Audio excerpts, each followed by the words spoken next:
Ça tourne en boucle comme BFM, t'existes plus comme REM. Tout est en grève comme RER, ça capte partout comme France Inter. Faut pas croire tout ce qu'on dit à la télévision. Merci YouTube pour la liberté d'expression. C'est pas la vérité absolue, c'est de l'info et de l'actu. Si t'as un doute sur le contenu, check les sources ou le nombre de vues. C'est pas la vérité absolue, c'est de l'info et de l'actu. Si t'as un doute sur le contenu, check les sources ou le nombre de vues. Calme-toi Dimitri, la force tranquille, ça tape dans le mille. De midi à minuit, t'es comme les mensonges comme des quilles. Depuis qu'il y a des séances publiques, je veux plus au cirque mais à l'hémicycle. Scandale politique et médiatique, pour rien rater il faut que tu cliques. Mec c'est Rémi, le meilleur du pire en ligne de mire. Aucun parti pris, que des avis bien réfléchis. J'suis encore bourré comme un Polac, donc j'pensais voir Laurent Ournac. J'crois que j'suis toujours à côté de la plaque, mais en politique j'sais qui est le crack. Ouais j'sais qui est le crack. Juste milieu. J'crois que j'sais qui est le crack. Ça lit des kilomètres de presse pour faire un résumé express. Ça charbonne comme un chinois avec la qualité d'un bavarois. On sera en retraite après notre mort, on sera bouffé par l'inflation. Dans le doute je vais voter Voldemort pour les prochaines élections. Passe de la country à la drill sans transition. C'était pas une bonne idée de me confier cette mission. Si t'aimes pas, dégoûte pas les autres. C'est pas moi qui le dis, moi je suis roi des pauvres. Pour réfléchir j'ai qu'un euro, non moins je tomberai pas dans la fraude. Je le prononce Fröhliches-Mittel, comme Angela Merkel. Désolé, je fais ce que je peux, je trouve ma répartie chez Lidl. Des enquêtes exceptionnelles, pas de langue de bois et de l'humour. La revue c'est juste mensuel, les vidéos c'est juste tous les jours. Ouais c'est juste tous les jours. Juste milieu. Regarde ça tous les jours. Juste milieu. Désolé pour mon manque de répartie. Je sais même pas ce que je débite. C'est dur la géopolitique. Ou un peu comme ma République. Ma République non. C'est dur la République quand même non. Ouais. Non. Ah non c'est mou non. Ouais, les mecs se font chier, on dirait un peu. Ouais, c'est un peu mou. Enfin, ça dépend dans quel pays. Ouais. J'y connais pas grand chose, moi. Et c'est quoi une démocratie déjà ?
Ça tourne en boucle comme BFM, t'existes plus comme REM. Tout est en grève comme RER, ça capte partout comme France Inter.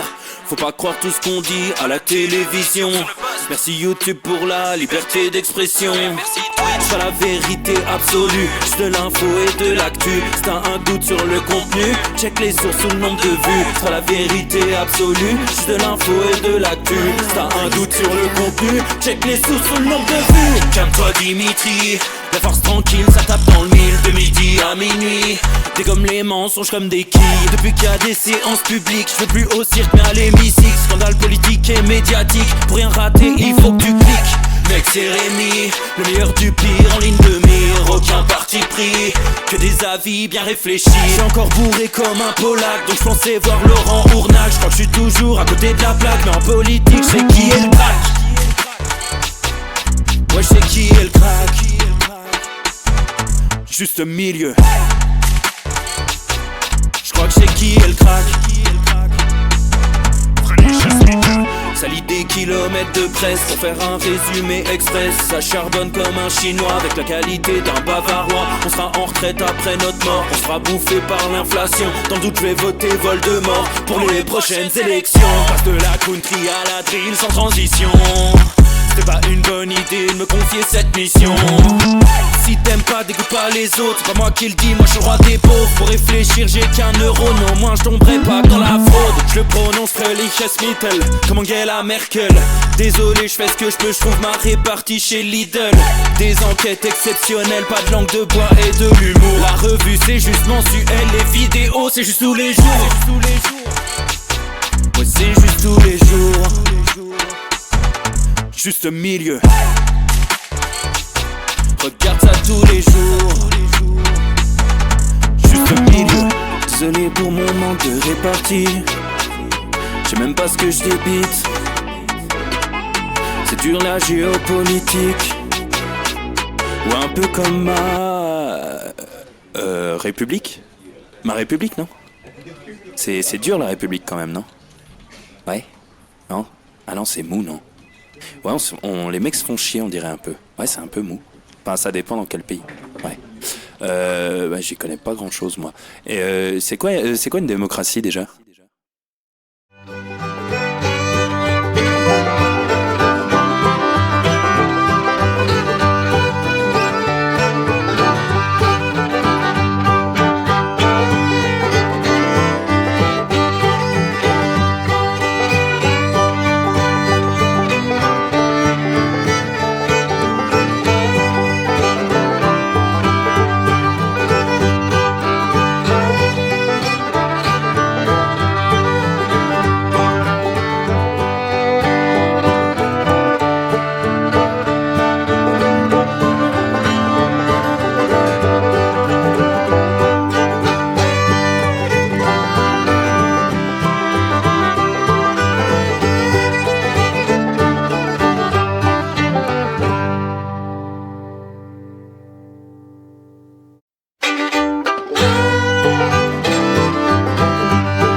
Ça tourne en boucle comme BFM, t'existes plus comme REM. Tout est en grève comme RER, ça capte partout comme France Inter. Faut pas croire tout ce qu'on dit à la télévision. Merci YouTube pour la liberté d'expression. C'est pas la vérité absolue, juste de l'info et de l'actu. Si t'as un doute sur le contenu, check les sources ou le nombre de vues. C'est pas la vérité absolue, juste de l'info et de l'actu. Si t'as un doute sur le contenu, check les sources ou le nombre de vues. Calme-toi Dimitri, la force tranquille, ça tape dans le mille. De midi à minuit, dégomme les mensonges comme des quilles. Depuis qu'il y a des séances publiques, je veux plus au cirque mais à l'hémicycle. Scandale politique et médiatique, pour rien rater il faut que tu cliques. Mec c'est Rémi, le meilleur du pire en ligne de mire. Messieurs, dames, bien le bonjour les copains, les copines. Est-ce que tout le monde va bien? Est-ce que vous êtes en forme pour ce Juste Bistrot? Nous sommes le 26 mars 2025 et ça n'est que du bonheur avec une image de qualité. Voilà, j'aimerais quand même que ceux qui étaient présents au Juste Bistrot hier, qui ont vu la galère que c'était, voient à quel point là on est en 4K. Là, c'est du 4K. Donc là, c'est tout. Là, tu vois les détails? T'as vu? C'est bien, hein? C'est 4K, hein. Donc c'est américain là, hein. Là c'est une technologie, hein. Donc c'est énorme, c'est énorme. Je suis très content, les amis. Alors on me dit qu'il y a un décalage son-image. Alors par contre, ça va me rendre fou. Ça ne va jamais en fait. Attends, c'est mieux là ou pas? Là j'ai réglé en débit d'image. Je, je touche au réglage. Tic, tic, tic. Là c'est dangereux. Donc normalement on est pas mal. C'est propre, on me dit. C'est propre. Ouais, c'est mieux que rien. C'est mieux que rien, les amis. On essaie de bricoler un petit peu. Mais le plus important, c'est d'être ensemble aujourd'hui avec une émission qui va être un immense instant grognon. Voilà, je ne vais pas vous mentir, c'est un immense instant grognon que je vous propose aujourd'hui. Ah, j'ai envie de vider mon sac. Voilà, j'ai envie de tartiner tout le monde parce que je vois plein de choses qui me gonflent, mais en même temps, il y a plein de blagues à faire et c'est le plus important. Donc on va faire tout ça. Et on aura un react, je pense qu'il se fera en 2 temps, d'une émission que je n'ai pas vue, d'une nouvelle enquête d'Off Investigation, qui font un super boulot. Je voulais regarder ça, et je me suis dit, je vais le regarder avec les copains. Voilà, je vais le regarder avec vous. On va faire un react là-dessus, je pense qu'on le fera en 2 morceaux, ce soir et vendredi. Parce que demain, il n'y a pas de Juste Bistrot. Pourquoi? J'explique. Je suis le plus heureux des hommes. Parce que demain, je vais voir un concert d'Amy Winehouse. Alors elle sera pas là pour d'évidentes raisons d'agenda, mais c'est une tournée en fait de son ancien groupe. Enfin, de son ancien groupe. Des vrais musiciens qui ont été avec elle pendant des années. Alors ça se fait beaucoup aujourd'hui, évidemment. Continue d'exploiter un peu l'image des stars, donc c'est voilà. Et ils ont une chanteuse qui a l'air très fortiche. Donc demain, voilà, il y aura les vrais musiciens d'Amy Winehouse, les 2 mecs qui ont fait les chœurs sur ces chansons plein de fois. Donc j'ai trop hâte. Je vais pas vous mentir, j'ai trop hâte, les amis. Ça va être beaucoup d'émotions. On va se mentir, ça va être super, ça va être génial. Donc c'est demain et je dois me tirer un petit peu plus tôt. Donc pas de Juste Bistrot demain, mais voilà, vous pourrez me savoir heureux. Voilà. Et je serai de retour vendredi. Voilà, je serai de retour vendredi, les amis, pour le Juste Bistrot, finir la semaine en beauté. Et ça va être chouette. Ça va être chouette. Voilà, j'ai vraiment hâte d'aller à ce concert demain, les copains. Sachant que hier, parce que je suis en Suisse, donc j'essaie de m'intégrer, hein, j'essaie de bricoler. Je suis allé voir le hockey sur glace. Ah tiens, il faut que je vous parle de ça. Avant de m'énerver sur plein de gens, regarde. Le hockey sur glace. Ah ouais. C'est le rugby suisse. C'est le rugby suisse. J'aime beaucoup. J'aime vraiment beaucoup parce que intellectuellement, c'est comme le rugby. C'est-à-dire, ils sont tarés. Ils sont vraiment tarés, mais avec la banane. Et là, c'est les playoffs. C'est les playoffs au hockey. Et Lausanne s'est qualifiée en demi-finale. Donc ça fait plaisir. Et hier, j'étais au match. Super ambiance. Mais vraiment, une ambiance de dingue dans la patinoire. C'est super. C'est vraiment, je me suis régalé. Donc hier, c'était le hockey, c'était le palais, c'était la glace, c'était le bonheur. Finalement, donc allez, le LHC, Lausanne Hockey Club, évidemment, qui jouera contre, on ne sait pas qui, au prochain tour, Davos ou Fribourg, si je dis pas de conneries. Donc ça va être super. Alors Davos, Clochefab ne joue pas, évidemment. Hein, évidemment. Donc voilà, c'est le hockey, ça fait plaisir, c'est super. J'ai une petite annonce. Alors ça, c'est important. Pour les camarades qui sont du côté de la Suisse. Qu'est-ce qui se passe? C'est toujours en Suisse. Bah oui, là c'est voilà. C'est l'antenne du Cercle Aristote en Suisse. Il s'appelle le Cercle Rousseau.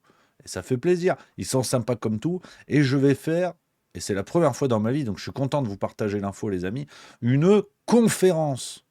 Qui l'eût cru? En un seul mot, hein. En plus en un seul mot, hein. Une conférence. Alors, soyons sérieux. Là, on fait conférence. Là, ça commence à rigoler, hein, à plus rigoler. Là, c'est plus, les vidéos du chat qui pète là maintenant, hein.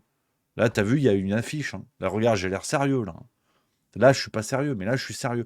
Donc, ça va être une conférence autour du livre Emmanuel Macron est-il fasciste? C'est la première fois que je me livre à cet exercice. Ce sera le lundi 7 avril 2025 à 19h du côté de Romanel. C'est juste à côté de Lausanne. Ceux qui connaissent Romanel sur Lausanne, on n'est pas loin du Mont sur Lausanne, on n'est pas loin de ce genre de petites villes, finalement, de petites villes dans le canton de Vaud. Voilà. Donc, le rendez-vous est pris pour les amis suisses qui sont dans le secteur. Ceux qui veulent un peu se déplacer, n'hésitez pas, vous venez. Et pour prendre des billets, faut écrire à l'adresse qu'il y a en bas là. cerclerousseau@protonmail.com. C'est 5 francs. Ça fait plaisir, parce qu'on est de gauche, on est tous ensemble. Donc voilà, c'est la première fois, la première conférence, les amis. Peut-être que je vais mettre mes lunettes, parce que c'est vrai que bon, tu fais les conférences, c'est l'intello de la classe. Donc voilà les amis, on embrasse évidemment les collègues du Cercle Rousseau, merci à eux pour l'invitation. Et puis voilà, on va essayer de faire ça dans les règles de l'art. Voilà les amis. Alors, les copains. Beaucoup de choses aujourd'hui. Un gigantesque coup de gueule que je voulais vous proposer, qui globalement, me fatigue. Me fatigue parce que ça devient, mais vraiment. Là, je vais tabasser tout le monde. Comme disait Adrien Quatennens, je vais mettre les points sur les i. Voilà. Donc là, plus rien ne va. Plus rien ne va. Et il y en a une qui descend, mais profondément dans mon estime. Autant j'apprécie son boulot à plein d'endroits, mais au bout d'un moment, la réitération de ce genre de comportement, pour moi, en dit long sur la réalité de la personne, qui est avant tout une personnalité intéressée, qui, certes, va faire son boulot par moment, de manière tout à fait satisfaisante et plaisante, mais qui est en vérité une cagole de médias comme les autres. Je pense à Christine Kelly, qui nous a offert cette séquence ce matin. Alors vous avez vu, hein, dans l'affaire du petit Émile, on a des rebondissements. Alors ce serait peut-être le grand-père. On rappelle quand même que la première version des médias qui avait été lourdement relayée, il nous expliquait qu'en fait c'était un aigle. Voilà, c'était un aigle. Donc finalement, on a retrouvé des traces, peut-être, machin. Bon. Je sais pas, je vais pas faire dans le scoop, j'en ai aucune idée. Laissons le temps à la justice de faire son travail. Et chez qui elle est allée, Christine Kelly, pour donner son avis? Chez Jean-Marc Morandini, et nous avons eu droit à cette séquence ce matin, mais qui m'a rendu complètement taré. Je vais vous montrer ça. Oui, alors je me suis préparée mentalement lorsque je suis arrivée à ce rendez-vous, à m'attendre à quelqu'un d'austère, de fermé, de reclus,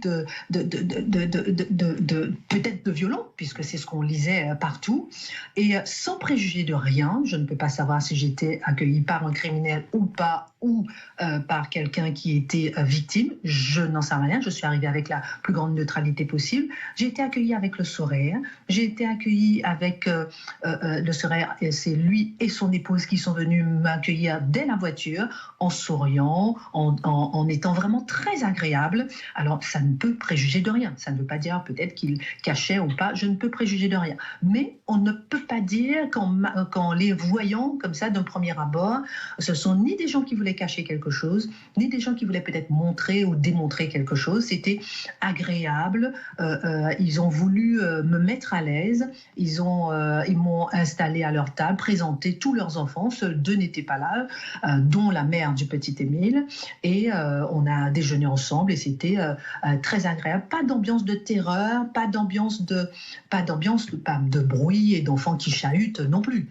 C'était assez convivial, agréable et chaleureux, et avec beaucoup de discussions autour de ce qu'ils ont ressenti, au fil de l'enquête, et on sentait que c'était une famille qui avait été, qui recevait des menaces de mort. Ils m'en parlaient, que c'était une famille qui était dans la souffrance. Est-ce qu'ils jouaient un jeu? Je n'en sais rien. Est-ce que ils étaient vraiment une famille victime? Je n'en sais rien. Voilà ce que j'ai ressenti lorsque j'étais sur place. Voilà, donc Christine Kelly, vous avez vu dans cette séquence, si on refait l'histoire, elle est allée rencontrer les grands-parents du petit Émile, tristement disparu, et elle vient nous expliquer, voilà, qu'ils sont gentils, on a pris le café, ils sont sympas, ils sont machin.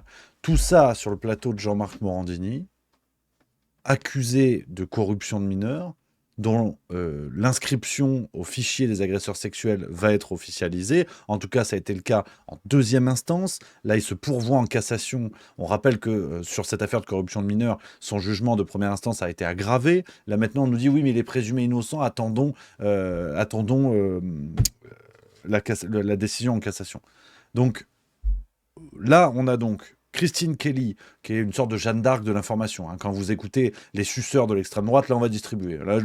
Aujourd'hui, j'ai pas de limite. Je suis un peu fatigué, donc j'en ai plus rien à foutre. Là, il y aura un peu moins de pincettes parce que j'en ai marre, en fait.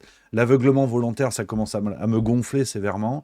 Les bandeurs de CNews qui ne voient plus le problème parce qu'en fait c'est CNews, c'est super et comme on tape sur les Arabes c'est une super nouvelle.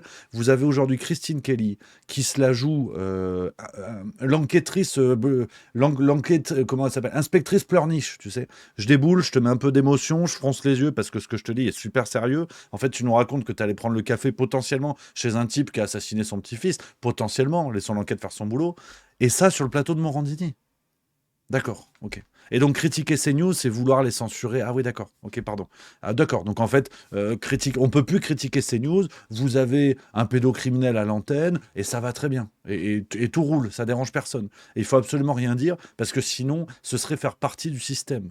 Donc, au bout d'un moment, quand on a ce genre de séquence, CNews ne vaut pas mieux que Libération. Ça ne vaut pas mieux que Libération de l'époque, on relaie des pétitions parce que la pédophilie, c'est super. Au bout d'un moment, j'en ai plein le cul. C'est exactement avec ce genre de réaction de gens qui refusent de voir le réel que le fait que Libération encourage la pédophilie ait été rendu possible. Des gens qui ont dit oui, mais en fait, bon, la gauche, c'est super. Alors, Libération, ils font des petits trucs, mais la gauche, c'est super. C'est exactement comme ça qu'on en arrive à ce genre de situation avec des Morandini à l'antenne. Des gens qui disent ouais, mais bon, quand même, l'extrême droite, c'est super. CNews, ils font le boulot, vous avez vu, ils parlent de l'islam. Ah bon, d'accord, on peut mettre Morandini à l'antenne. C'est pas très grave. C'est exactement comme ça que 10 ans plus tard, 20 ans plus tard, on se retourne en disant mais comment on a pu laisser passer ça ? De cette manière-là. De cette manière-là, avec des gens qui s'aveuglent tout seuls et qui vous mettent devant les yeux des situations sordides où on parle pédocriminalité sur un plateau d'un pédocriminel.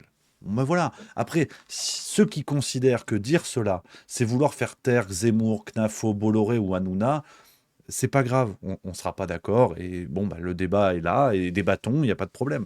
Mais qu'on vienne m'expliquer que la lutte contre l'islam mérite bien de mettre un pédocriminel à l'antenne. Qu'on vienne m'expliquer, si tu veux, qu'on peut fermer les yeux sur ça tant qu'ils font le boulot à côté, que le boulot que ne font pas les Inrock et Libération. Tu vois. Au bout d'un moment, ça suffit. Ça suffit. Vous êtes en train de construire un Cohn-Bendit de droite, si j'ose dire, tu vois, c'est-à-dire un pédocriminel accepté par tout le monde parce que, comme il est du côté qui va bien, on dit rien.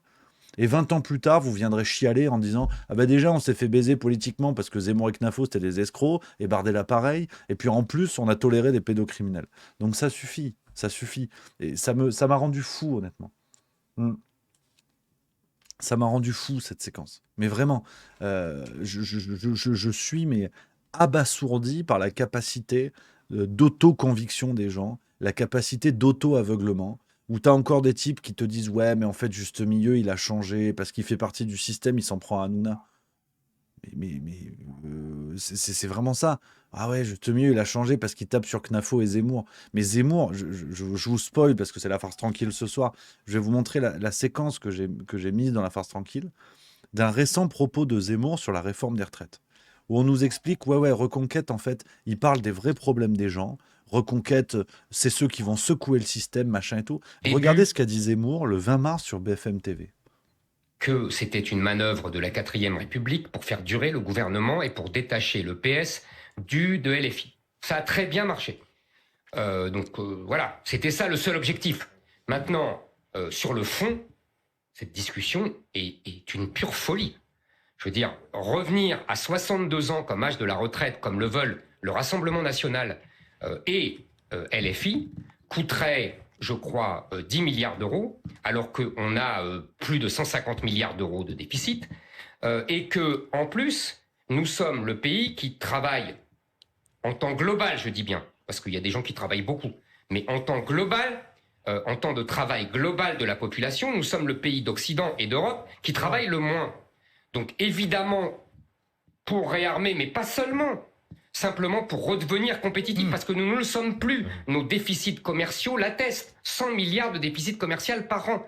Donc il faut évidemment travailler plus globalement, accroître l'âge de la retraite, 64, 65, les Italiens vont passer à 67, et parce que le système de répartition ne tiendra plus, il faut transférer une partie des charges de la retraite sur un système par capitalisation.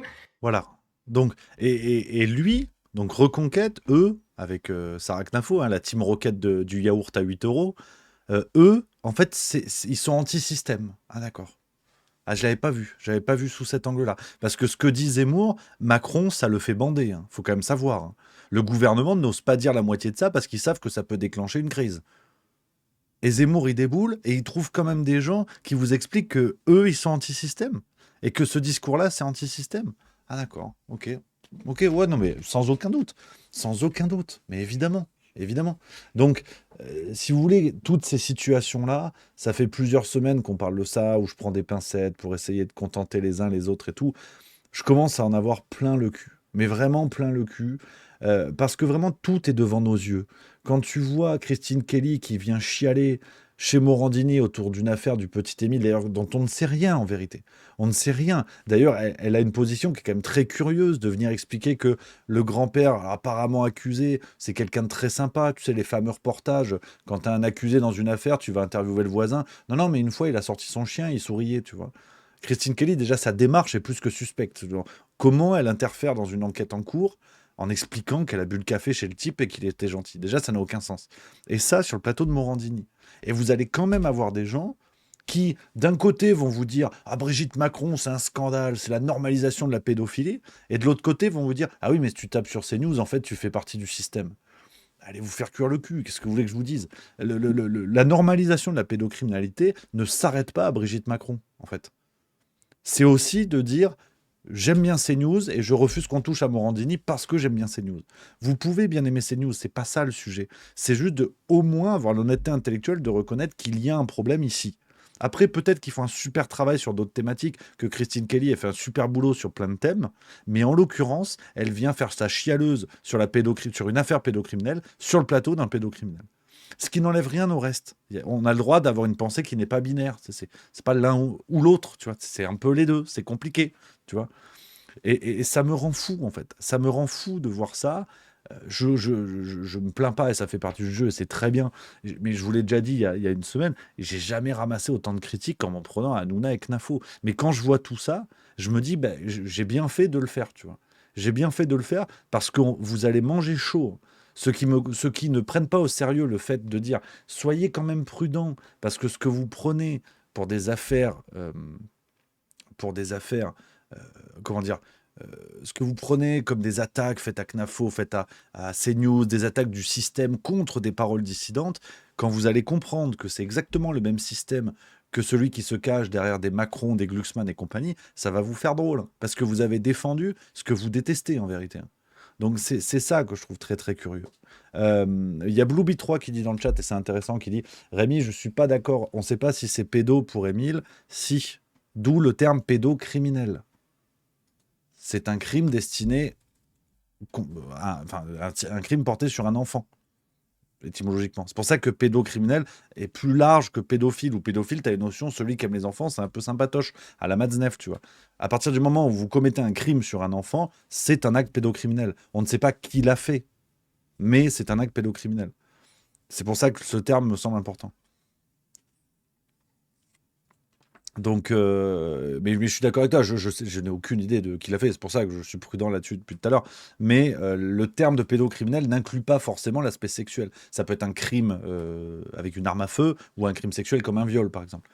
Donc c'est une acception plus large que pédophile, où il y a un peu ce côté, ouais, mais en fait c'est charmant, tu vois, que certains, encore à notre époque, utilisent, pour te dire. Donc non, enfin.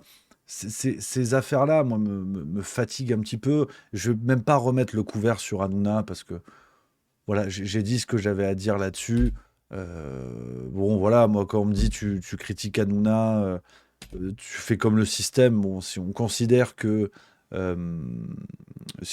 qu'Hanouna est anti-système, moi, pas de problème. Hein. Un mec qui a été financé, porté au pinacle par l'un des plus gros milliardaires français, si on m'explique que lui, il est anti-système, moi, si vous voulez, il n'y a pas de souci. Hein. Vraiment aucun souci, moi je veux bien croire tout ce que vous voulez, hein. Donc je crois qu'il n'y a même plus besoin d'en reparler. Ce qui sort aujourd'hui, là, sur les récentes révélations de Mediapart concernant le comportement d'Hanouna en off, des propos qu'il a tenus avec Delormeau, avec Laurie Tillman, là, c'est sorti aujourd'hui. Ça, à la limite, je m'en cire, enfin, honnêtement. On retombe dans le gossip, si vous voulez. C'est parce qu'on a voulu croire qu'Hanouna était un ange qu'on s'étonne de ce genre de révélation. Et je parle pas de l'homme, c'est pas une attaque ad hominem, je m'en fous. Je parle de ce qu'il représente médiatiquement, voire politiquement. C'est ça qui m'intéresse. Moi, les gens qui l'ont pris pour Jean Moulin, bah, évidemment, aujourd'hui, ils découvrent que ça peut être un connard par moment. Mais comme tout le monde. Mais si vous voulez, le sujet, c'est pas ça. C'est la propagande qui a été mise en œuvre quand on nous a fait croire que c'était une censure, la liberté d'expression et tout ça. Tous ceux qui chialaient il y a 2 semaines, on les entend plus. Donc les mecs mènent un combat en te disant c'est un combat jusqu'à la mort de lutter contre la liberté d'expression. Ça dure 2 semaines. C'est quoi ces types qui se prennent pour De Gaulle le jeudi après-midi, en fait? C'est ridicule, c'est ridicule. Donc, si vous voulez, je reparle même pas d'Hanouna, enfin, je m'en fous, quoi. Voilà, pensez ce que ça, j'ai aucun problème avec ça. Je respecte l'histoire. Je trouve juste que c'est un nouvel exemple de la capacité du système à créer de l'opposition entre les gens. À la limite, c'est ça que je trouve intéressant. Quand on essaie de prendre un petit peu de recul, au-delà des idées des uns des autres et qui se respectent évidemment, mais ce que je trouve intéressant, c'est que l'affaire Hanouna nous démontre la capacité du système à sortir des affaires pour opposer les gens. Tu sais, du jour au lendemain, tu avais les pros et les anti, alors qu'on s'en branle. Fondamentalement, on n'en a rien à foutre, hein, évidemment. C'est pas du tout un sujet. À l'heure où tu as des types qui ont pu à bouffer, où il y a de plus en plus de mères avec des gosses dans la rue, si tu veux, bon, savoir si Hanouna est gentil ou il est vilain, on s'en cire, en fait. Mais on te sort ça, on te fait une extraordinaire propagande où ça devient le sujet numéro un. Et où on arrive à faire gober à des millions de gens qu'un mec qui a connu la célébrité, notamment grâce au service public, en commençant sur France 4, et grâce à la fortune de Vincent Bolloré, ce mec-là est anti-système. Et t'as des gens qui te le défendent bec et ongle, en disant non, non, mais c'est vrai, et dire le contraire, c'est faire partie du système. Je veux dire, jusqu'à quel point vous êtes des pigeons, en fait. Qu'est-ce qu'on peut vous faire gober de plus, si tu veux? Euh, donc voilà, et c'est ça, le point commun que je vois, et c'est pour ça que je parle beaucoup de ces affaires-là. Pour moi, les histoires LFI, Boyard, machin, et tout, j'en ai déjà beaucoup parlé.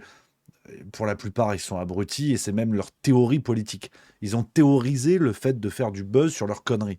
C'est la fameuse conférence de Louis Boyard que je vous montre de temps en temps. Donc pour moi, ça, c'est dossier réglé. Tout ce qui sort de la France Insoumise, c'est pour faire du buzz. Je le commande de temps en temps, mais la théorisation est déjà faite, et ils l'ont faite eux-mêmes. Donc au moins, ils nous ont facilité le travail. Ce que je trouve intéressant, et le point commun que je vois entre Hanouna, Bardella, Knafo, plus largement Reconquête, c'est que une faille est en train de se créer dans le discours du système concernant des thématiques identitaires, on va dire. La lutte contre l'islam, l'attachement à la tradition, à la culture française, et un peu ce côté économie à la Trump, il faut couper dans les dépenses publiques. Si vous voulez, il y a une faille que le système n'avait peut-être pas vu venir, et il faut colmater. Il faut colmater pour que le système reste maître de tout l'ensemble, comme une sorte de lavabo, si vous voulez. Notre système, c'est un lavabo, et il faut que tout aille en bas au niveau du siphon, tu vois.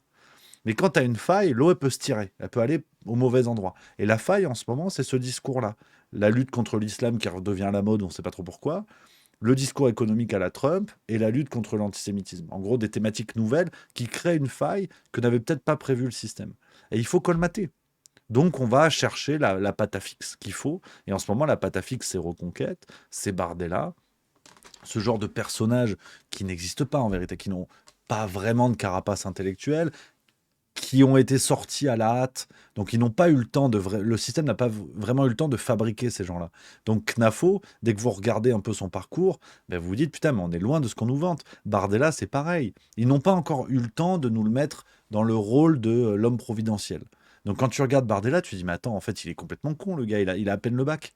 Ce qui n'est pas un jugement de valeur sur le CV des gens, qu'on soit bien d'accord. Mais lui, il est factuellement teubé. Quand il sort de ses fiches, il est nul. Il est vraiment nul. C'est l'un de ses anciens coachs qui l'avait dit d'ailleurs dans Envoyé spécial, je crois, une émission sur France 2 qui avait enquêté sur lui et sa trajectoire. Le mec avait parlé de coquille vide. Il n'a même pas été attaqué pour diffamation. Donc c'est une confirmation, visiblement. Donc il est nul. En fait, il est nul. Donc vous voyez bien que le système a été un peu pris de court Et ils n'ont pas eu le temps de colmater avec des vrais personnages qui avaient une ampleur et qui allaient s'imposer naturellement. Donc aujourd'hui, tu te retrouves avec ça et on essaie de te créer un contre-discours, te dire non, non, mais en fait, ceux qui vont tout changer, c'est eux. Mais ils sont parfaitement prévus par le système, justement. Ils servent à colmater. Et si demain, Knafo ou Bardella arrivent au pouvoir, c'est gagné. Vous avez des gens pro-UE qui ne critiquent jamais Bruxelles ou alors de manière ridicule. On rappelle Sarah Knafo qui prétend encore changer l'Union européenne de l'intérieur. Hein, ce que nous disaient certains pontes du RPR dans les années 80, tu vois. Enfin, ce qui n'était pas encore l'Union européenne, mais c'est un vieux discours qui n'a jamais marché. Tu ne changes rien de l'intérieur. C'est pour ça que les chirurgiens esthétiques travaillent que sur l'extérieur. T'as personne qui veut se faire refaire la rate. Bon, bah, c'est pareil avec l'Union européenne. Ceux qui vous disent ça sont des menteurs. Ça n'existe pas. Tu ne changes pas l'Union européenne de l'intérieur. Surtout quand tu es Sarah Knafo et que tu n'es personne, en fait.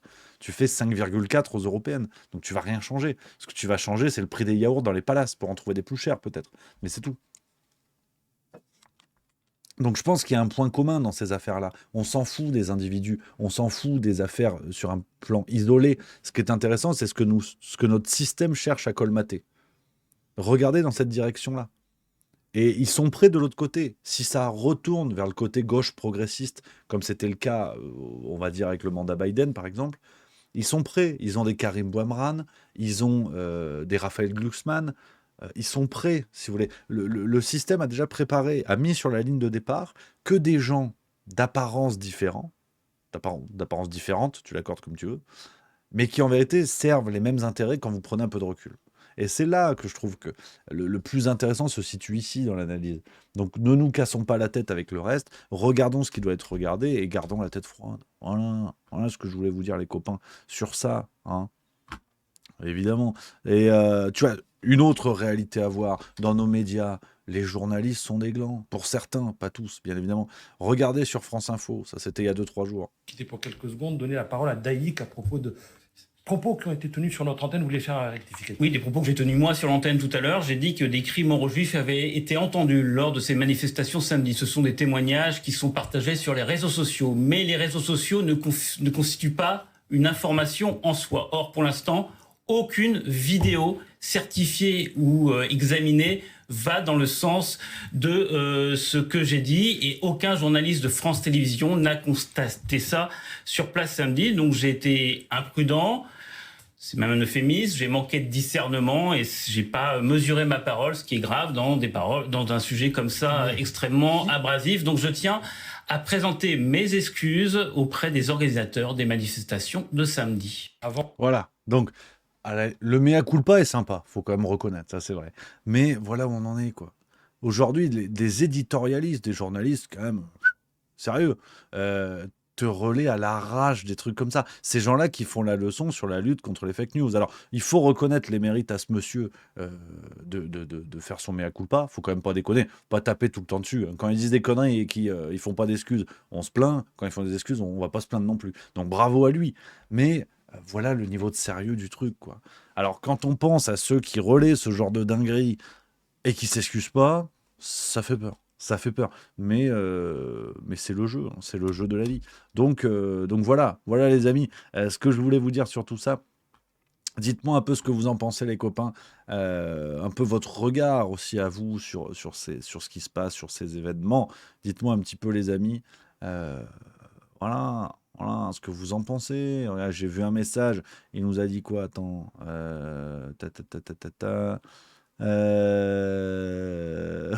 Chouchou Hurt in Pieces qui dit au moins ça passe au même endroit que la boulette, pas comme la cheminée missile au JT de 20h, mais elle coule pas sur Twitter. Ça, c'est vrai. C'était fou cette histoire quand même. La cheminée missile, c'était quand même un truc de dingue. Steph C qui dit peut-être que la prochaine fois il prendra un peu de recul avant de véhiculer de fausses informations, peut-être, c'est vrai, peut-être. Non mais la séquence est belle finalement. Vous avez raison. Je suis arrivé plein de hargne. J'allais lui fumer la gueule et finalement vous avez raison. C'est bien. Le mec s'excuse, c'est bonnard. Voilà. Vous avez raison. Ah, vous m'avez calmé là tout de suite. Ah, je me suis emballé. Vous avez raison. Vous avez raison, les amis. Alors. On va attaquer le petit react. Ce que je voulais vous proposer aujourd'hui, c'est une vidéo, nouvelle enquête de la chaîne YouTube Off Investigation, qui est vraiment une chaîne extraordinaire, qui fait un super boulot d'enquête, indépendante. Ça fait plaisir. Et qui fait vraiment un très très bon boulot. Si vous n'êtes pas abonné, allez le faire. On va regarder une de leurs vidéos. Donc je fais la pub, c'est normal quand on regarde le contenu d'une chaîne YouTube. Il faut mettre en avant le contenu. Donc j'appelle évidemment tout le monde à s'abonner à Off Investigation. C'est très important. On va regarder un bout de la vidéo. Vous pourrez la poursuivre sur leur chaîne. Ça fera des vues, c'est normal. Ils ont sorti une enquête sur qui s'appelle Délinquants et ultra riches. Comment ils ont fait élire Macron. Et je ne l'ai pas vu. Je ne l'ai pas vu et de temps en temps, j'aime bien l'idée de regarder des choses avec vous, les découvrir avec vous. Dites-moi ceux qui l'ont vu ou pas, il n'y a pas de problème. Voilà. Mais je voulais découvrir ça avec vous, les copains, voir un peu ce que ça donne, ce qu'on apprend, ce qu'on n'apprend pas. C'est le React, c'est mercredi. Tout ça en attendant sagement La Farce Tranquille, épisode 188. On y est déjà. C'est fou. C'est fou. Complètement dingue. Donc ça, c'est épisode à 18h. En attendant, petit React sympatoche. Et puis, j'interviendrai à certains moments, s'il faut ou pas. Voilà, on verra, les copains. Jamais même pas payé un café. Il a utilisé ma bouche, mes seins, mon vagin, mon cul, mon corps, mon intelligence. Il m'a possédé, Xavier Niel. Corps et âme. Et puis, il fallait fermer ma gueule aussi. Toutes les chaînes de télévision se méfient de l'investigation. Dans les groupes privés, comme celui de Vincent Bolloré, on l'a tué depuis longtemps. Dans l'audiovisuel public, on réfléchit à 2 fois avant d'égratigner l'exécutif. Aujourd'hui, pour mettre en lumière cette domestication des médias, on est obligé de faire appel à vous.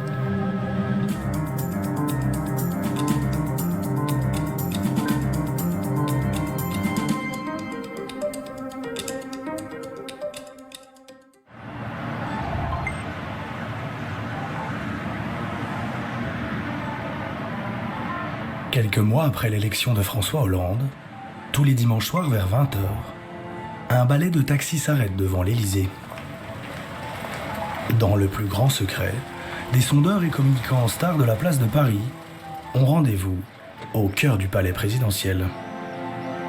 Pour conseiller le président ? Pas vraiment. Ce beau monde a répondu à l'invitation secrète de son conseiller en charge de l'économie, devenu secrétaire général adjoint de l'Élysée. Un jeune techno à l'ambition dévorante, Emmanuel Macron.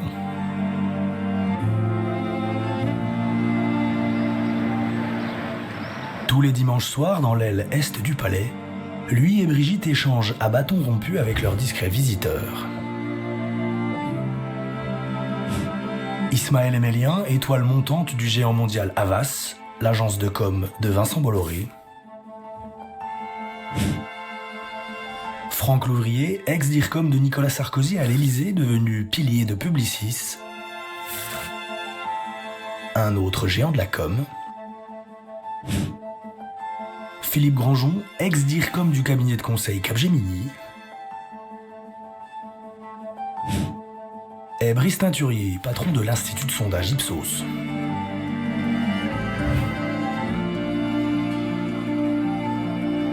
Pour le journaliste Mark Endeveld, Macron pensait dès cette époque à sa propre carrière politique.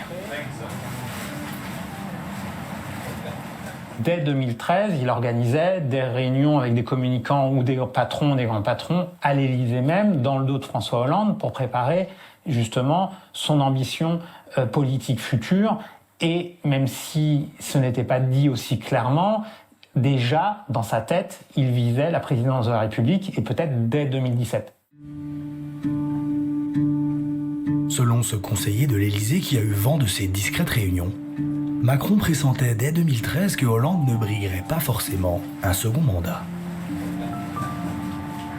Macron fait assez vite, finalement il a eu raison, le constat que François Hollande ne pourrait pas se présenter. Son problème, c'est pas sa comparaison à la gauche. Je pense qu'il peut être meilleur que Valls et que Hollande pourra peut-être pas se représenter. Mais son problème, c'est comment et quelle est la différence entre lui et Alain Juppé. C'est plus ça. À l'époque, en effet, c'est plutôt cet ex-premier ministre de Jacques Chirac, 71 ans, que les milliardaires de la presse tentent de vendre à l'opinion.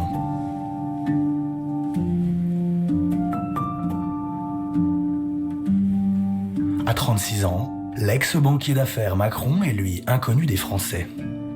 Et il le sait, pour gagner une élection, il va avoir besoin de la presse. Alors pour booster sa carrière politique, il va draguer les milliardaires de médias.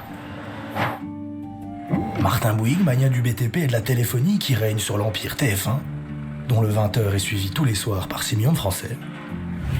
Arnaud Lagardère, industriel de l'armement et roi de la presse people, qui fait la pluie et le beau temps sur Paris Match, le JDD et Europe 1. Bernard Arnault, l'empereur du luxe qui contrôle la presse économique, les Échos, Challenge, et qui s'apprête à rafler le Parisien. Son gendre Xavier Niel, ex-roi des Minitel Rose et fondateur de Free, qui contrôle le groupe Le Monde et bientôt le Nouvel Obs. Patrick Drahi, le champion de l'exil fiscal qui s'apprête à rafler SFR, Libération, L'Express et bientôt BFM TV. Et enfin, Vincent Bolloré qui monte alors discrètement au capital de Vivendi pour éradiquer l'esprit canal. Une main basse sur l'information, documentée par ce cofondateur de Mediapart.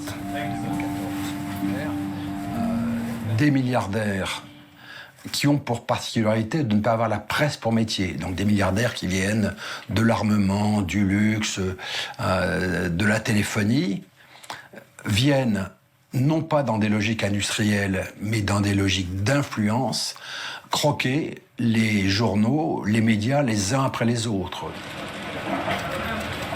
Et dans un contexte où les journaux écrits se vendent mal, les actionnaires qui les renflouent régulièrement sont tout puissants. Le poids et l'influence effectivement des actionnaires, avec la crise économique qu'on connaît dans les médias, est de plus en plus prépondérante sur la ligne éditoriale des différentes rédactions. Contrairement à François Hollande qui a toujours essayé d'avoir des relations avec les journalistes politiques, parce que c'est comme ça que, en tant que premier secrétaire du Parti socialiste, François Hollande a clientélisé une sympathie auprès des journalistes politiques, notamment d'une manière générationnelle. Emmanuel Macron, il a toujours essayé de privilégier ses relations avec les actionnaires de médias, parce que pour lui, c'est là où la décision est prise, tellement il méprise le journalisme et les journalistes politiques. Et de fait, avec Brigitte, dès l'époque où Emmanuel était banquier auprès de David de Rothschild, ils avaient déjà bien réseauté auprès des propriétaires de médias.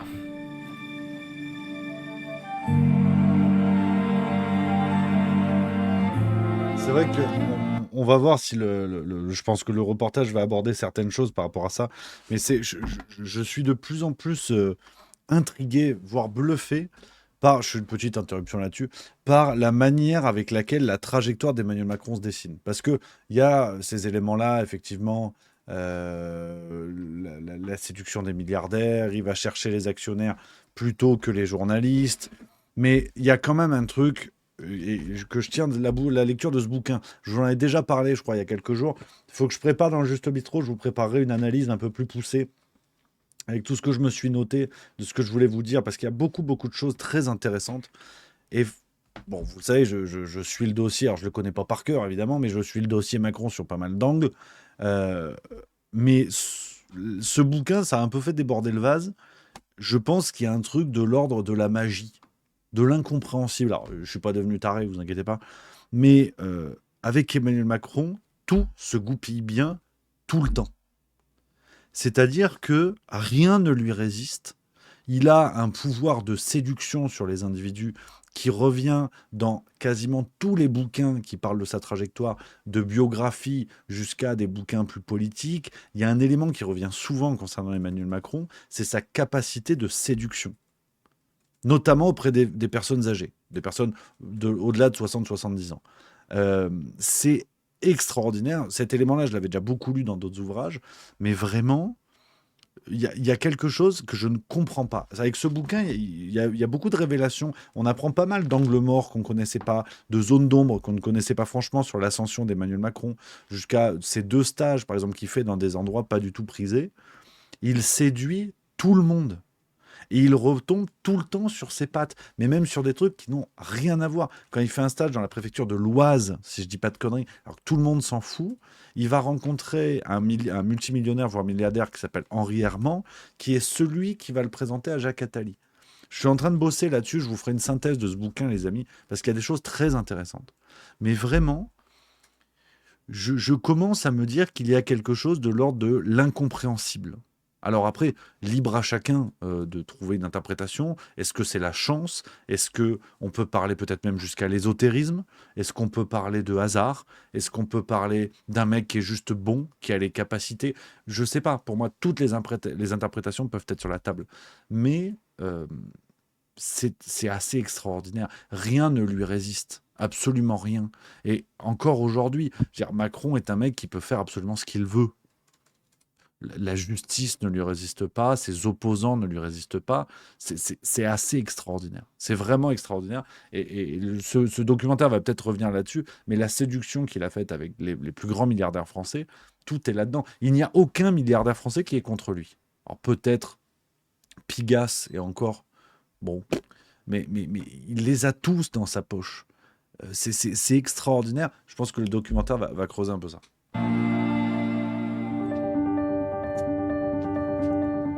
Dès 2008, l'épouse d'Emmanuel, Brigitte, va réussir une belle prouesse. Se rapprocher de Bernard Arnault, patron d'LVMH et homme le plus riche de France qui règne sur la presse économique. Prof au très sélect lycée Saint-Louis de Gonzague dans le 16e arrondissement parisien, elle l'avait rencontré quand elle enseignait le français à ses fils, Jean et Frédéric. L'empereur du luxe apprend alors à apprécier Emmanuel Macron, comme il le confiera en 2012 à un collaborateur. Hollande ne connaît pas l'entreprise. Je connais un jeune homme très bien dans son équipe, Emmanuel Macron. Il faut l'aider. Après avoir mis Bernard Arnault dans sa poche, le banquier d'affaires Macron va séduire son gendre Xavier Niel. Pape du Minitel Rose et fondateur de Free, il était tombé sous le charme d'Emmanuel dès 2010, lors des négociations pour racheter le très prestigieux groupe Le Monde. Je découvre un banquier super cool, intelligent, bonne dynamique, bonne pêche, vachement sympa. Des dents longues, ce qui est une qualité. Il chope mes mots, mes postures. Il a le don de s'adapter avec son interlocuteur. Chez les Macron, cité Falguière dans le 15e arrondissement parisien, Xavier Niel et sa femme Delphine Arnault, la fille de Bernard, sont désormais régulièrement invités à dîner en terrasse avec Emmanuel et Brigitte. Pour ce cofondateur de Mediapart, c'est lors de ses années comme banquier chez Rothschild & Co que Macron avait pris l'habitude de se mettre au service de la grande bourgeoisie d'affaires. Macron vit bel et bien dans l'univers des ultra-riches. C'est son monde, c'est-à-dire les grosses affaires, les gros deals. Donc il connaît ce monde-là. Et il l'a connu en tant que banquier d'affaires, et puis il l'a connu ensuite comme, je dirais, gestionnaire de politique publique, en tant que secrétaire général adjoint de l'Élysée et de ministre de l'économie et des finances. Et depuis le secrétariat général de l'Élysée à partir de 2012, Emmanuel Macron va se rapprocher d'un troisième milliardaire des médias, le fils héritier Arnaud Lagardère. Lui, il fait la pluie et le beau temps sur le journal du dimanche, Europe 1, et surtout sur le très influent Hebdo People Paris Match, qui assure la com des politiques depuis 75 ans. Tous les présidents ont utilisé la presse People parce que la Ve République est un régime People. C'est un régime qui est fondé sur l'incarnation du pouvoir. Et on n'arrive pas seul, on arrive avec un époux, une épouse, une famille, et il faut l'avoir montré, l'avoir représenté. Et Paris Match, toute l'histoire de Paris Match, c'est ça. C'est créé en 1949, mais ça accompagne le mouvement vers la pipolisation du pouvoir. Et ça, Macron l'a bien compris. Alors en 2013, depuis le cœur de l'État, il va contribuer à arranger les affaires du proprio de Paris Match, Arnaud Lagardère, en facilitant la revente de ses actions EADS, un géant franco-allemand de l'armement et de l'aviation civile. À la clé, une énorme plus-value, 1,8 milliard d'euros. Et grâce à Jérôme Cahuzac, alors ministre du Budget, Lagardère ne paiera pas 700 millions d'impôts sur cette plus-value comme il l'aurait dû, mais à peine 70 millions. Un cadeau de l'État à Lagardère, selon cette journaliste de Mediapart. Il n'y a pas de petit profit. Merci Cahuzac, Hollande et Macron. Et après Arnaud, Niel et Lagardère, Macron va s'attirer les bonnes grâces d'un 4e milliardaire des médias, Patrick Drahi, le patron de Numéricable. En 2013, avec son banquier fétiche Bernard Mourad, il rêve d'acheter SFR, 3e opérateur téléphonique français. Problème, Martin Bouygues, le roi du BTP et des télécoms, est aussi sur les rangs. Surtout, Drahi traîne une réputation épouvantable d'exilé fiscal, au point d'exaspérer le ministre de l'économie de l'époque, Arnaud Montebourg. Nous, ce que nous pensons, c'est d'abord qu'il y a un problème fiscal, puisque Numéricable a une holding au Luxembourg, son entreprise est cotée à la Bourse d'Amsterdam, sa participation personnelle est à Guernesey, dans un paradis fiscal de Sa Majesté la Reine d'Angleterre, et que par ailleurs lui-même est résident en Suisse. Malgré ce gros coup de gueule, dans les jours qui suivent, Hollande et Macron valident leur achat de SFR par Patrick Drahi. Nous allons créer ici un champion national, un champion européen, en associant deux entreprises magnifiques, au parcours différents, mais très complémentaires. Si Drahi a coiffé Bouygues au poteau avec SFR, c'est notamment parce qu'Emmanuel Macron avait abreuvé Hollande de notes en sa faveur. Mais pourquoi l'avoir favorisé ? En 2018, le banquier fétiche de Drahi évoquera sur France Inter l'origine de son lien privilégié avec Macron. Il avait failli l'embaucher en 2008 dans la banque d'affaires Morgan Stanley. Morgan Stanley, vous en parliez, vous avez fait quelques années dans cette banque d'affaires et vous avez reçu un jour un jeune énarque pour un entretien d'embauche. Oui. Il s'appelait Emmanuel Macron. On était en 2008. Oui. On a très peu parlé de banque d'affaires, on a beaucoup parlé de littérature et notre amitié s'est liée là. On a passé 1h30 ensemble.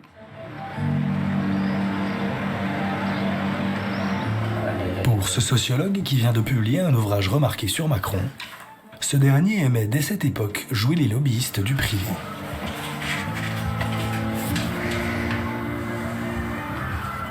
Très tôt, il est le relais des grands intérêts économiques et financiers auprès de François Hollande. Tout de suite même. C'est sa fonction même, on pourrait dire. Ça lui permet d'essayer de se faire connaître, de rendre des services. Et puis évidemment, il sait que ça lui sera rendu. Selon Arnaud Montebourg, cette politique pro-patron qui ira jusqu'à accorder 110 milliards d'euros de cadeaux fiscaux aux entreprises en 6 ans, le tout à la grande joie des actionnaires des médias, était directement inspiré par Emmanuel Macron.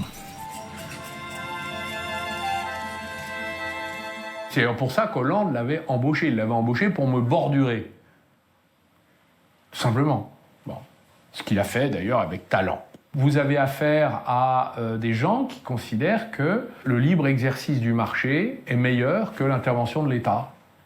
C'est ce qu'on appelle des libéraux mondialisés. C'est ce qu'est Macron, ce qu'était finalement Hollande. Parce que finalement, il faisait semblant, mais il était d'accord. Parce qu'il lui a donné raison, finalement.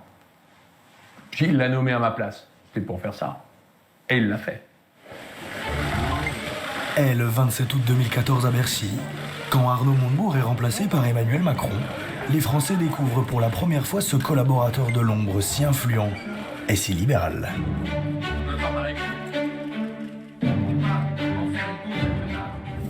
Nous n'avons pas toujours eu les mêmes sensibilités, nous avons souvent eu des débats, et ils sont largement commentés. Nous n'avons pas toujours eu les mêmes orientations, mais je crois pouvoir dire que, au fond, nous sommes deux hommes de conviction qui appartenons à la même famille. Montebourg, lui, est un peu moins enthousiaste. Si j'avais à faire une phrase de fin, je dirais qu'il faut savoir quitter la scène quand on ne sait pas jouer plus longtemps la comédie. Ce jour-là, sous les flashs, Macron semble un peu ailleurs. Sa carrière politique est lancée, certes, mais il a un problème. L'âge de son épouse Brigitte. À 61 ans, elle pourrait être sa mère.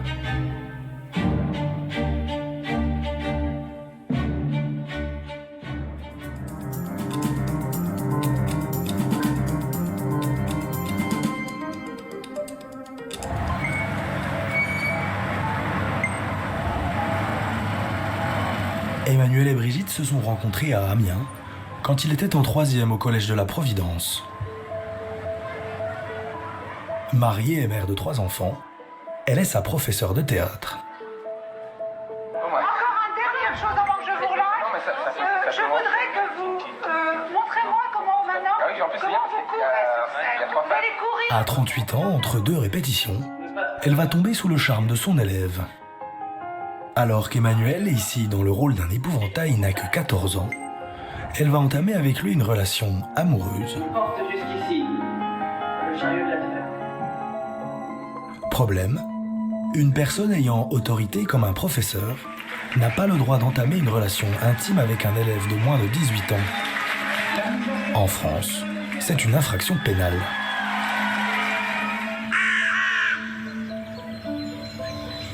Spécialiste de la pédocriminalité, la journaliste Laurence Beneux s'étonne de la mansuétude dont a longtemps bénéficié Brigitte Macron dans cette affaire.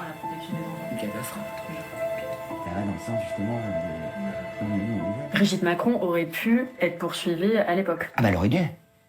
C'est pas qu'elle aurait pu, c'est qu'elle aurait dû être poursuivie en justice. Et s'il y avait un rapport sexuel, elle aurait dû être poursuivie pour viol. S'il y avait pénétration. Parce que ça va dans les deux sens, hein. Il n'y a pas de consentement avant 18 ans pour un élève. Voilà. Et qu'elle avait autorité sur lui. Donc, quand on dit non, mais c'était pas 14 ans, c'est 15 ans, on s'en fout. C'était pas ni 14 ans, ni 15 ans, c'est 18 ans. D'accord ? Après avoir fait scandale dans les familles Osière et Macron, l'infraction commise par Brigitte dans les années 90, avoir séduit un collégien de 14 ans quand elle en avait 38, risque de faire scandale dans la presse. Mais quand Emmanuel est nommé à Bercy en 2014, c'est bizarrement une version édulcorée de leur histoire qui va être relayée dans les médias. Du très respecté journal Le Monde, propriété de Xavier Niel, jusqu'à Closer et la presse People, on retrouve des éléments de langage identiques. À l'âge de 17 ans, il est tombé amoureux de Brigitte, de 20 ans son aînée. Emmanuel Macron s'est marié avec Brigitte Trogneux, de 20 ans son aînée. De 20 ans son aînée ? Plutôt 25 ans. Et en cette rentrée 2014, les médias mainstream vont populariser un autre petit mensonge. Celle qui tient fermement sa main n'est autre que la prof de français qu'il a eue lorsqu'il était en première au lycée Henri IV. Ils se sont rencontrés alors qu'elle était sa professeure de français en première au lycée Henri IV. En première au lycée Henri IV ? Bah, c'était en fait en 3e au collège de la Providence d'Amiens que le coup de foudre est survenu. Pour cet ancien directeur des programmes de France Télévisions, qui avait épluché la presse de l'époque pour un livre enquête, ces légendes urbaines de nature à protéger Macron auraient été disséminées auprès des journalistes par l'agence Havas d'un certain Vincent Bolloré. Vous vous souvenez ? Celle pour laquelle travaillait Ismaël Emélien, le brillant trentenaire qui coachait discrètement Macron à l'Élysée dès 2013.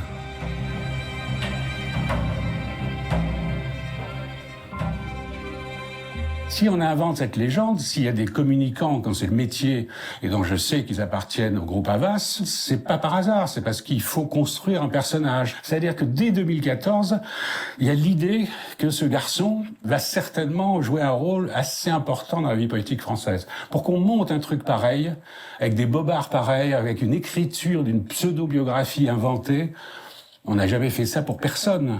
Donc c'est quand même étonnant. Étonnant mais efficace. Et une fois devenu président, Macron va à nouveau noyer le poisson face à une personne en situation de handicap sur France 2. Allez-y, Adrien. Allez, Adrien. Putain, un peu m'aider, comme ça je... Non, vas-y, Adrien. Tu préfères que j'alise ? Oh oui, un peu, c'est mieux.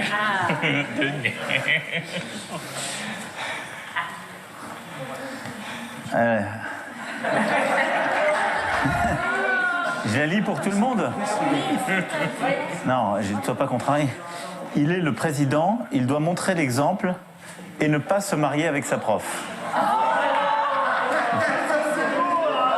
Quand t'es amoureux, tu choisis pas ?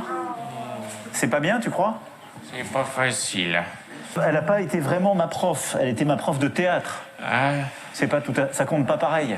D'accord. Le malin.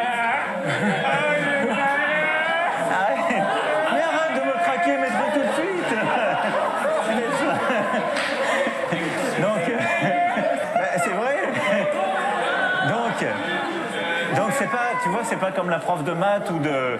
J'essaie de négocier, tu vois. Une fois le scandale pédophilie habilement déminé, reste un second souci.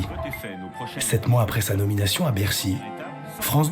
On continuera demain, les amis, mais sur ça, c'est vrai que, en fait, je trouve ça chouette et bravo à Off Investigation, je le redis vraiment. Allez vous abonner à leur chaîne, ils font un travail de dingue, vraiment indépendant. Là, il n'y a pas de cagolerie et tout, donc franchement, bravo à eux. En fait, je trouve ça chouette, ce genre de documentaire, même si on entend des choses qu'on a peut-être déjà entendues ailleurs.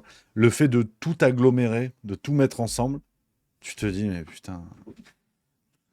Et on a gobé ça, quoi. Et on a gobé ça, tu sais. C'est hallucinant. Un président proche de quasiment tous les milliardaires français, en tout cas ceux qui investissent dans les médias, et qui s'est tapé sa prof a abusé de lui alors qu'il avait 14 ans, et les médias ont menti pour cacher ça, mais point, en fait. Mais en fait, c'est fou de se dire, quand toutes les pièces du puzzle sont mises à côté, comment aujourd'hui il y a débat, quoi. Comment il y a des types qui te disent ouais, mais peut-être pas. Ouais, mais peut-être c'est du complotisme. C'est sidérant. Franchement, sidérant. Et ne reste que cette question, une fois de plus, hein, ne reste que cette question pourquoi ? Pourquoi on a fait ça pour lui ? Parce que au bout d'un moment, les histoires de pognon, les histoires de gros sous, moi je veux bien. Bon, les deals, ça a favorisé machin, ça a favorisé bidule. Mais là, vous voyez quand même l'ampleur de l'opération Macron. C'est le titre d'Eric Stemlen, d'ailleurs, qui est interviewé dans le documentaire qu'on vient de voir. Pourquoi ? Vraiment, ça peut pas être qu'une histoire de service rendu. C'est pas possible. Pas à cette échelle-là. On a tordu la société française pour faire arriver ce mec au pouvoir. Et donc, c'est là où, pour moi, la porte s'ouvre, de se dire, mais qu'est-ce qui explique la trajectoire d'Emmanuel Macron ? Où rien ne lui résiste, tout lui réussit, tout le monde est à genoux, tout le monde lui favorise la route. Ça laisse sans voix. Ça laisse sans voix, parce qu'au bout d'un moment, les histoires de retour d'ascenseur et de il aide machin, il aide bidule, ça suffit pas. Ça suffit pas. C'est assez extraordinaire. C'est assez extraordinaire. On continuera vendredi à regarder le documentaire, les amis, parce que demain, pas de Juste Bistrot.